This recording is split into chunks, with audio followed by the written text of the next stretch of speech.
once again, people.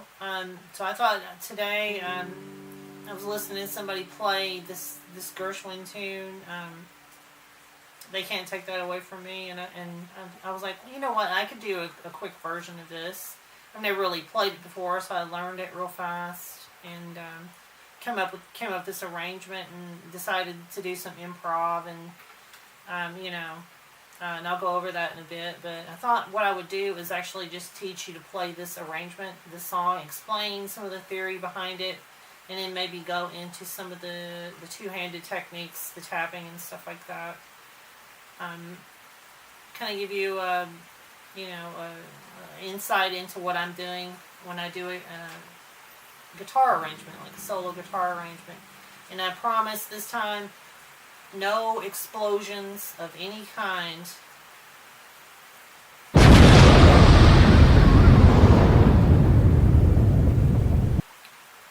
Excluding that one, of course. Alright, so let's just get right into it. So you got a B flat in the bass, right? And an A flat major triad. So, and this is all chord melody type stuff. Traditional fingerstyle playing, basically. The top note is generally the melody, and like delineating the melody while you keep the bass line going is kind of this thing, that we jazz guitarists spend a lot of time trying to develop. Generally speaking, but so we go, and we slide right into the E flat major 7. Then it's just minor 7th chords. Right? I like to add all of the notes along with the bass part.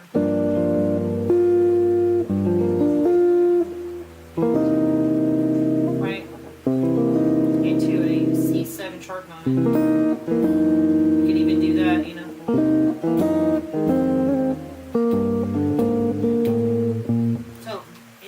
Interesting thing about arranging for the guitar is sometimes you'll have a bass line. Let me back up. So this particular piece, I decided to do a lot of it with just kind of the Chet Atkins, modified Chet Atkins type bass thing, or the Leo Cotty type deal. It's just a constant quarter note type feel going on.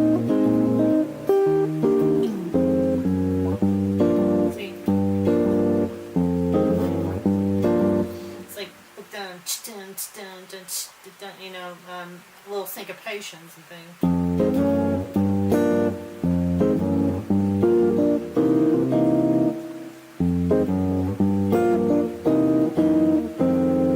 Right.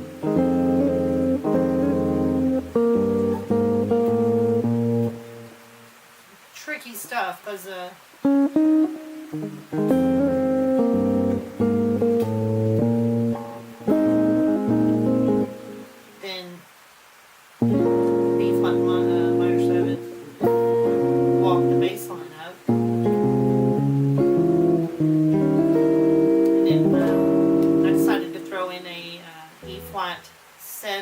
flat 9. And then here, instead of just doing a regular A flat major 7, I throw this in. So it's like a C major triad, right?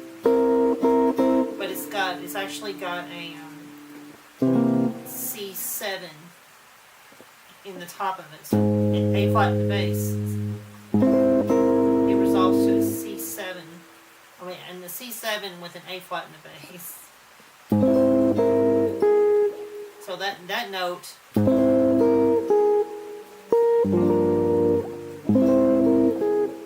that's one of those 20th century orchestra chords, Mahler, that kind of thing, Or a romantic period, You just walk straight down, A flat major 7, G minor 7, F minor 7, Except I'm adding a little substitution here and there just to make it more rich, you know.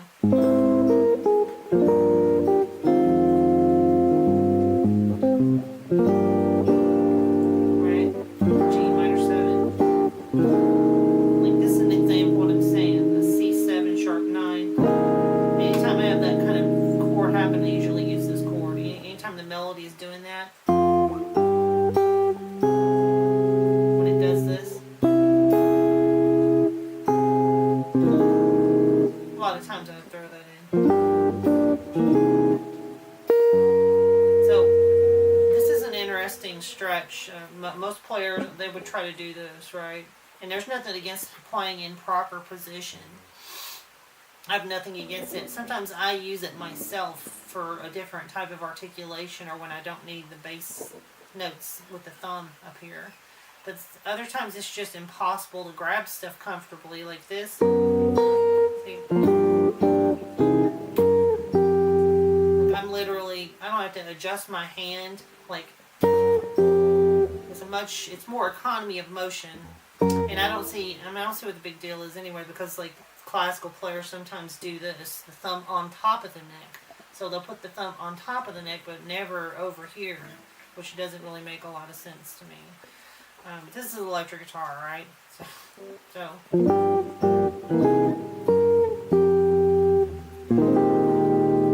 and then of course it's another version of this chord, the A flat with the B in the bass, which is really a sus9. It's really a suspended ninth chord. And then, so I like to throw this little melody flourish in there. See?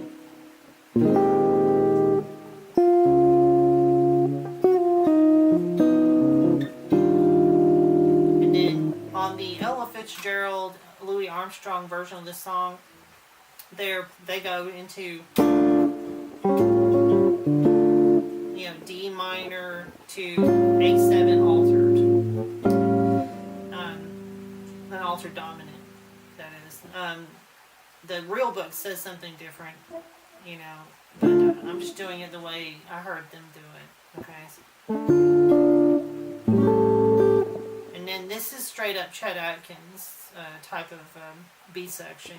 You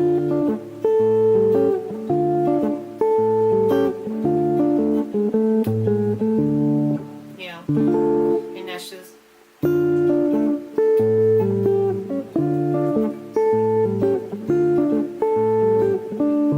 And I'm thinking ragtime type stuff, you know. And I do that in the improvisation section. I'll do that. I think I do that on one chorus. It's like.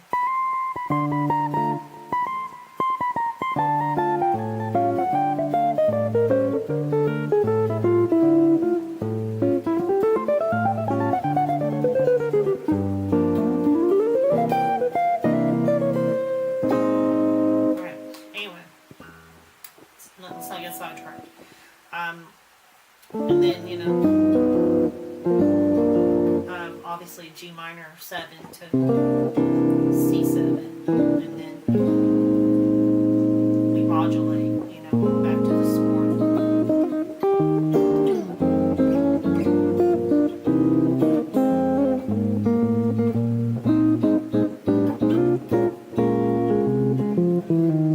And that's another cool thing you can do too, is when you do your walking bass parts on these things. Sometimes on a chorus, you know, maybe you do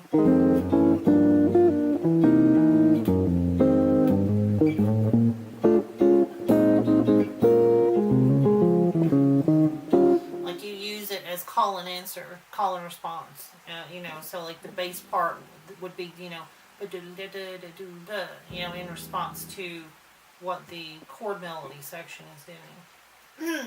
There's no real rhyme or reason to it. I just like to have enough technique that I can play whatever I need to play, basically, is the gist of this. And, you know,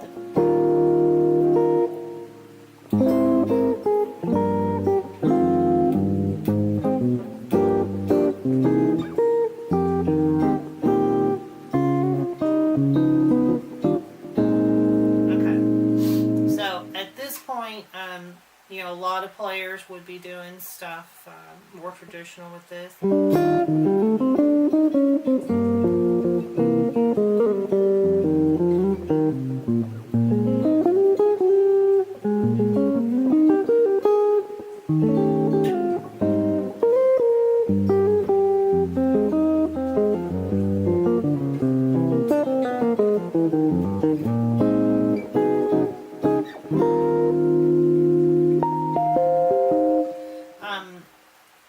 There's nothing wrong with actually working out a lot of different fingerstyle improvisation solutions. You know, the thing is to put on a metronome and keep the beat going. You know.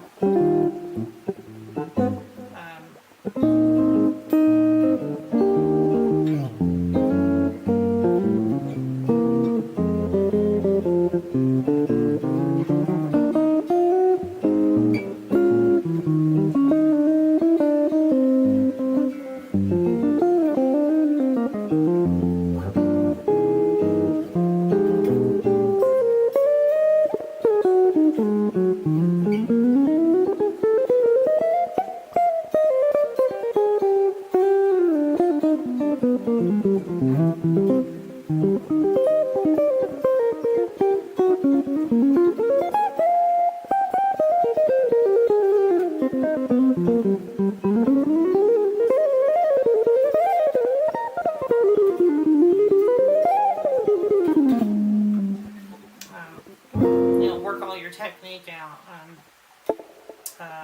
But what I'm doing though is kind of like more what a piano part would do. I'm kind of thinking in my mind tonally though, kind of like a Rhodes or something. Although the guitar kind of has a little bit more of a sparkle high end than a Rhodes. A Rhodes a little darker in general, the sound, a little more muted. And I like it a lot too, especially, but it's mostly in fusion that you kind of hear. You don't usually hear a Rhodes piano doing these kind of harmonies, you know. And even hearing that, it sounds kind of strange, probably to a lot of our ears. It's like hearing a really, like a synthesizer play, like this era of harmony or something, like of the chords, you know, and it just sounds like really out of place. Mostly, I guess, because we haven't heard it done that much, but maybe there's another thing to it as well. It just something with the frequencies. It just doesn't mesh right. I don't know. That's all, I guess, a matter of taste. Okay. Anyway, yeah. So the way I do this, I'll be, the tempo's going 1, 2, 3, 4, 1, 2, 3.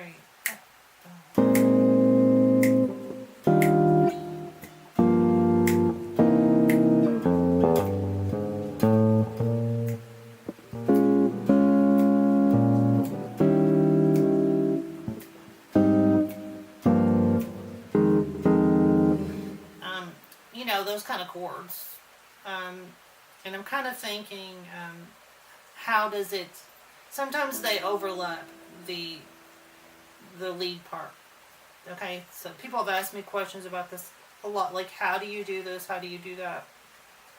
Sometimes they overlap the lead part, and they're kind of like all grooving along at the same time. Sometimes one or the other takes dominance, and it's like da da da da, and then the other hand is like da da da da da da da, or vice versa. So it's like a feel based thing. I'm not trying to consciously make too many decisions, because every time I play it's different. You know what I mean? So I would do like something like this.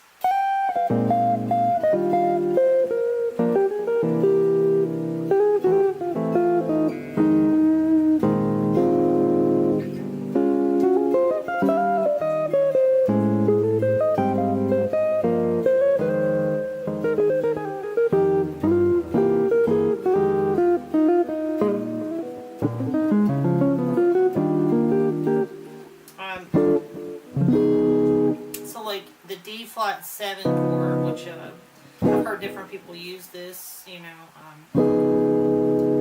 up to the tonic. So I don't know. Sometimes I'll use that as an outline, like really outline that chord, versus.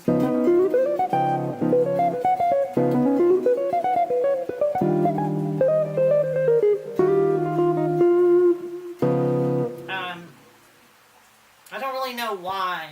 I think it's like it can get monotonous, just playing like line, line, line, line, line constantly when you're improvising. Even if you're just playing fingerstyle, you're doing an arrangement like this.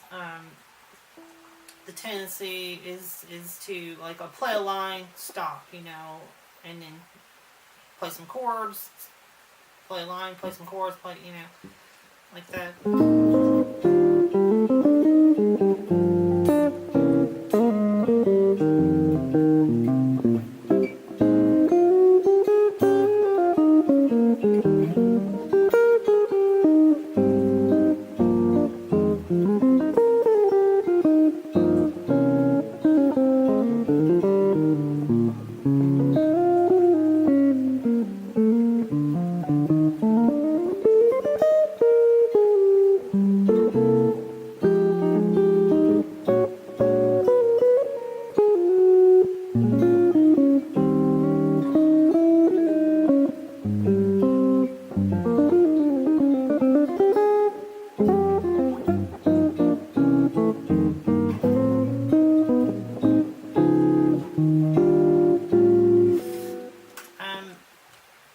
It's needed. It's not just to clearly state here is the harmony that is in this space, but it's also just for the sake of variation.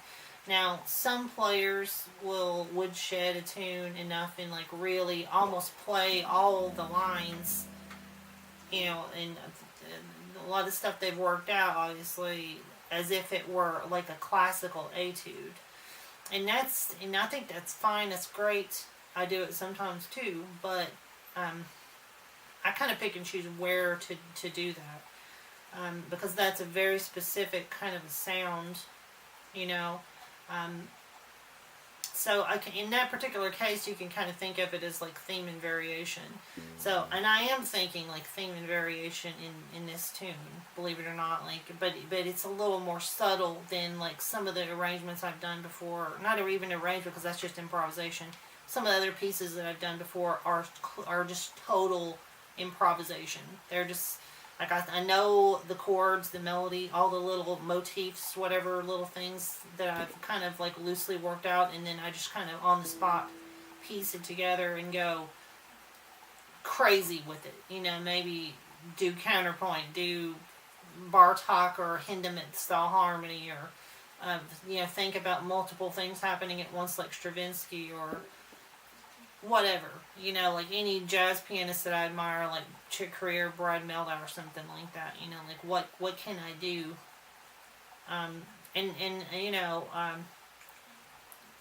but keep it going, keep the drama steady, at the same time. This, I wanted it to have more of a steady pulse, like a steady feel, so it's not, doing too many wild things, isn't necessarily something I would do. But if you were to break the time, and then you could do stuff where there's more like multiple lines happening. Not really counterpoint in a Baroque sense, but more like the funk blues side of Dixieland type counterpoint,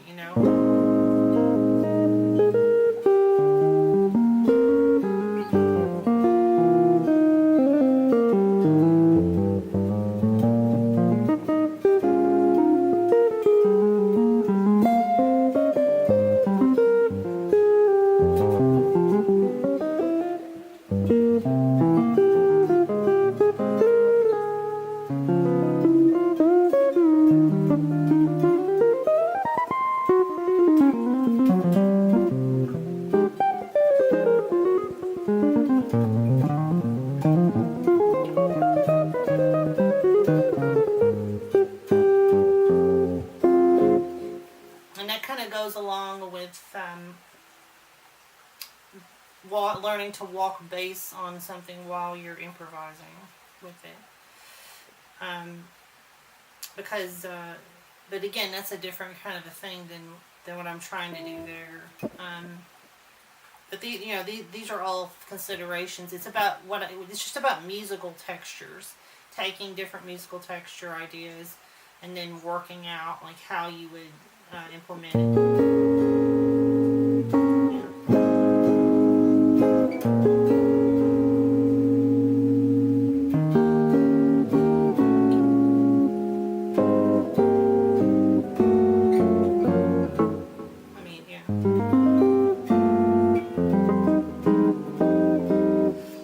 That kind of stuff, using a little more modern type of voicings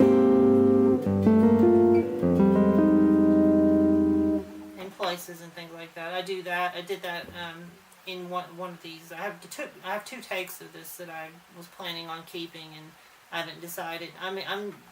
This is the second portion, so I haven't actually decided which one of the clips I did before, the performance clips that I wanted to keep. So, but I think I did it maybe in both of them. I'm not sure. I can't remember because they're like 5 minutes long a piece. But, so that's like a consideration, is like the texture ideas that you're working with or that you want to. I try not to use the same texture ideas on every piece, obviously. So like I want to have like, this one's nice for the architecture of this tune, or this is nice for that. And it's, and then kind of stick loosely to maybe that kind of game plan unless something better comes along. I don't want to overthink it too much either, because that kind of ruins the whole vibe when you're constantly overthinking yourself, and you make yourself miserable, oh, I shouldn't have played that note, I shouldn't have done this, I shouldn't have done that. Well, that's music, that's just the way that it goes. You have to learn to let go. But anyway, yeah, so, if you're, a good place to start if you're doing any two-handed playing, I guess you're even a piano player and you're trying to do improvisation, really the only way to, I think in my opinion, is to come up with some real usable, easy to grab voicings for whatever tune you're playing, and kind of, maybe you just pick like one note.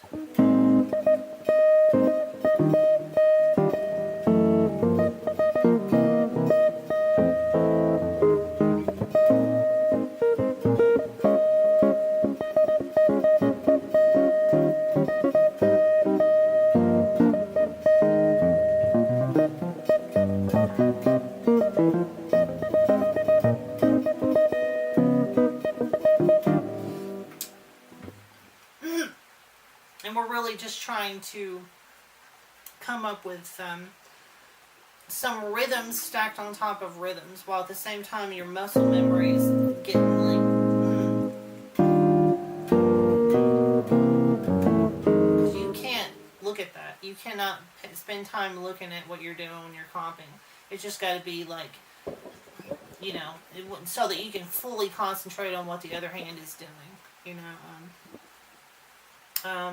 to really do it at the best of the highest level that you're trying to do this at.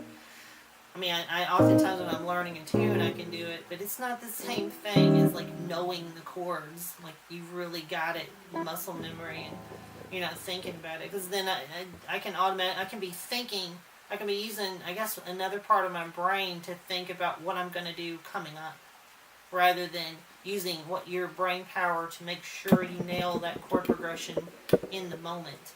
I guess there's a lot more going on in one of these arrangements and performances that I'm consciously thinking about. That's like a whole other discussion about what's happening from a cognitive standpoint when we're writing and performing, and how we balance the two of them, without driving ourselves insane. But that's a good way to start out, You could even do a jazz tremolo study,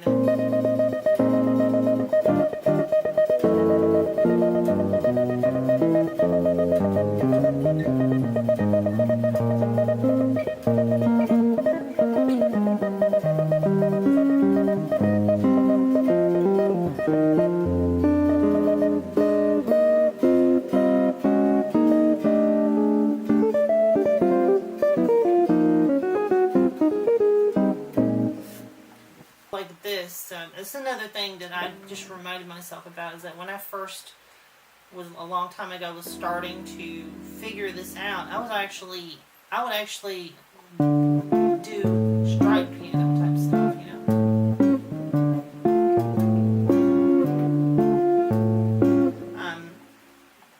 because you know, it's like instant gratification.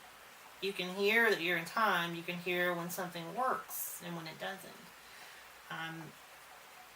And I was a really super duper into like George Gershwin, the classical composer, you know, and also every jazz pianist I was listening to. But at first, I was more attracted to like Art Tatum, you know, and still I think Art Tatum is like what's happening here? Like, you know, like it's pretty incredible player, but you know, that's just like virtuosity piled on top of virtuosity, you know. At some point later, you know, kind of the hip thing is like more of a restrained, kind of a more cerebral type of playing that's less athletic, super athletic, you know. And then I probably play a lot of notes, more notes than you probably should play to be super hip or whatever, you know. But yeah, like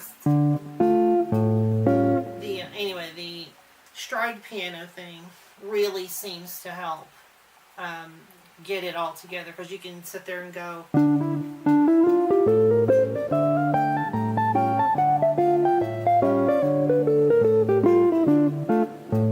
you know, practice it like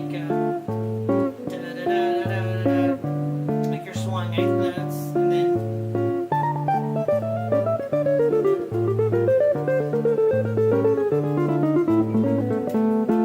do your triplets, right? And then sixteenths.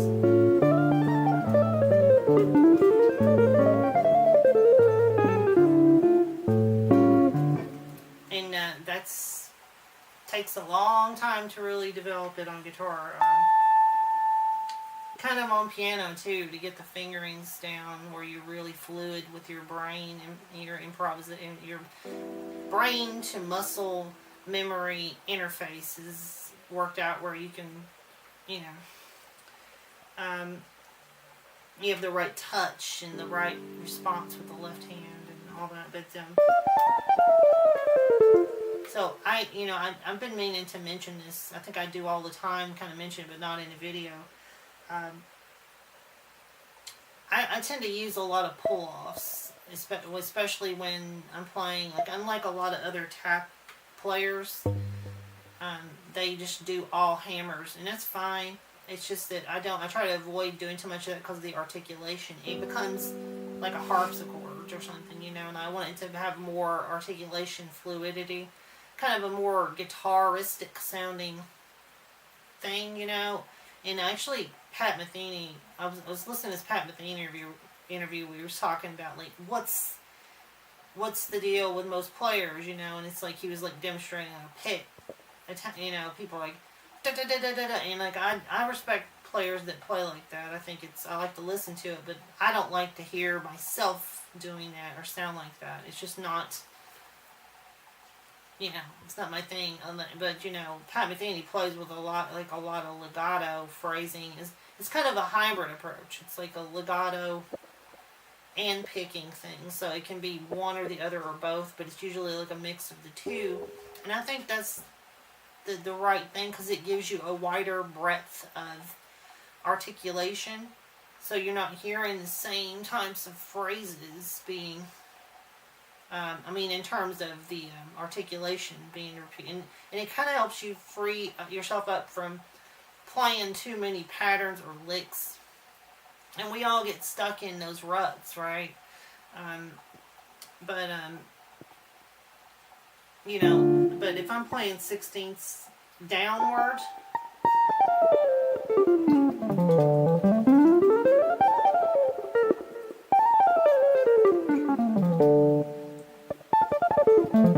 except arpeggios. Arpeggios you can't really pull off. You just have to hammer those. Yeah, but even at slower tempos, I'll do that. I'll like go between the two things.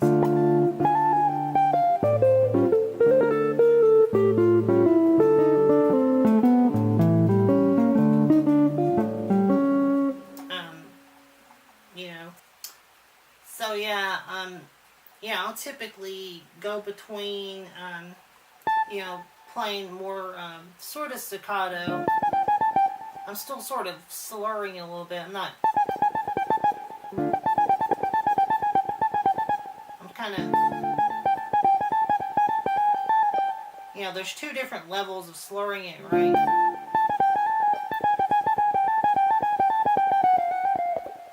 Like you can literally play it like, those are all hammers, right? But it's not,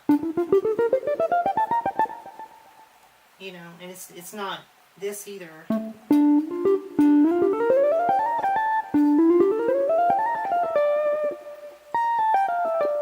So, a lot of times, yeah, like I'll switch between all of them and just, it's sort of a feel thing. Yeah, like I'm not trying to focus on it too much.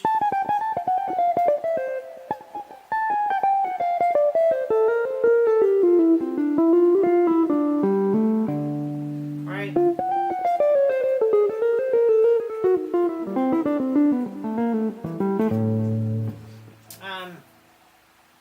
Yeah, so, and like there's a whole other slew of techniques that I never talk about that I do sometimes too.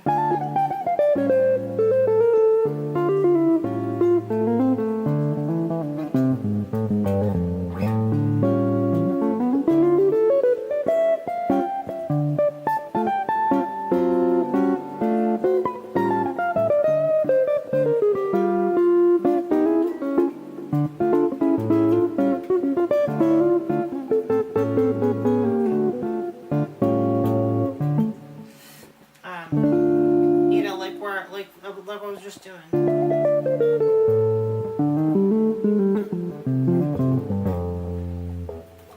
Where like I'll, you know, use my thumb while I'm holding, like at the end of a note, you know.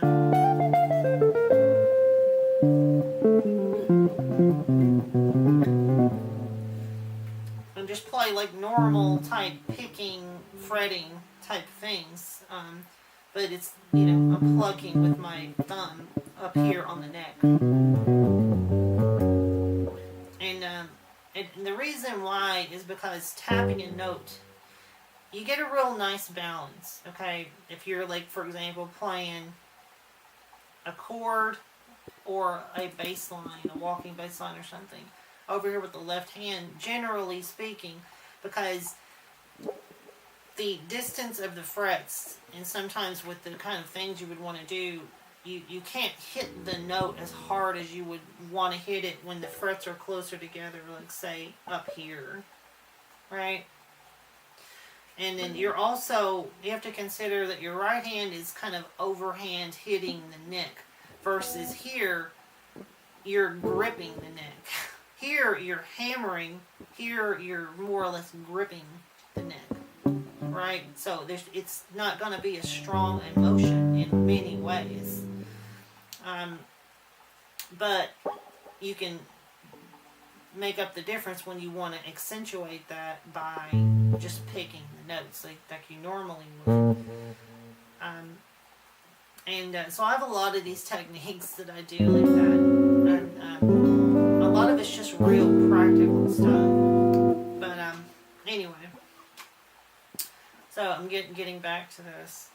So yeah, like walking a bass line and playing at the same time is like a whole other skill that you have to develop.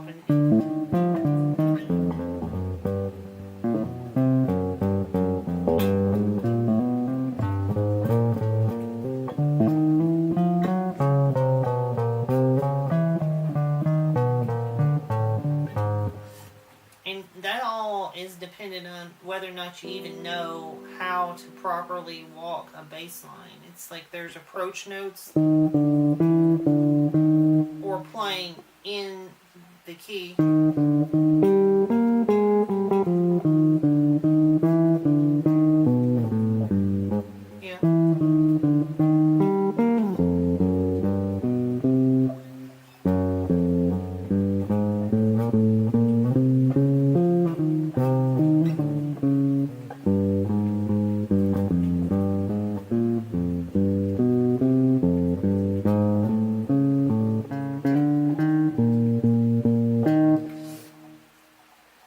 Really kind of tricky, but in most cases you can actually just kind of focus more on the bass line, make sure that it's going, and just make sure with the right hand phrase, if you're a guitar player trying to do this, or more probably realistically a piano player trying to do what I'm talking about, it's just like simple phrases. It doesn't have to be the most technically insane thing,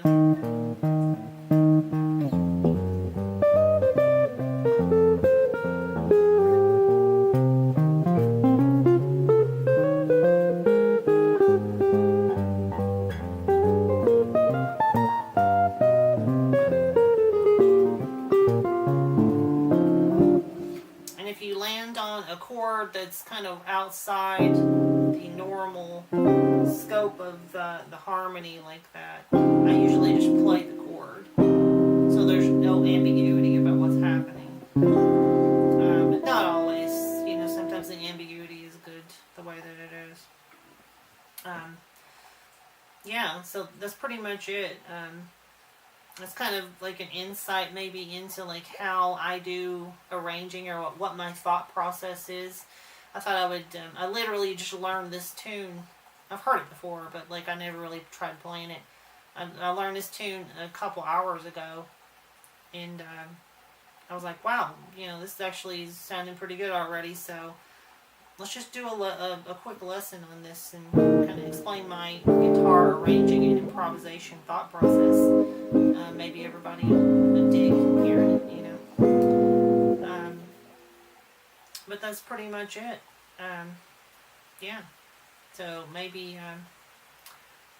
like and subscribe, of course, and we'll see you on the next one. I'm actually going to put the other take at the end of this, I think. So I did a whole other version. I have 2 takes that I really thought sounded decent. I'll put the other one that at the end of the tune.